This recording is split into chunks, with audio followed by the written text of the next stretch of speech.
If you're not seeing things, that really is a man dressed as Batman, and he's gone to the police station in Bradford to hand in a wanted man.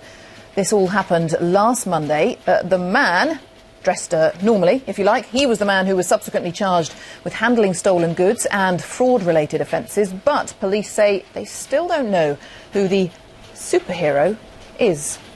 Our correspondent in Leeds, Danny Savage, explained a little more.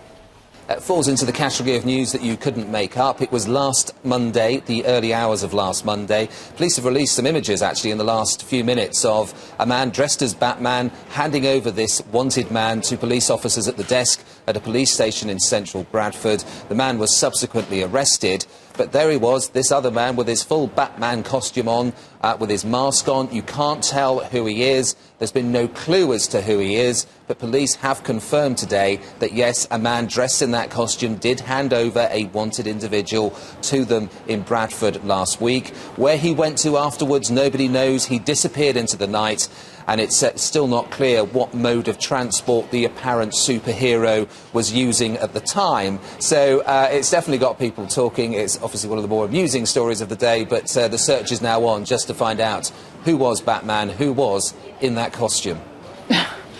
Yes, this was all presumably because he didn't want his identity known, but the man who's since been charged with various offences also presumably knows who he is. Well, one would think so. I mean, he was brought, from what we understand, fairly willingly to the police station.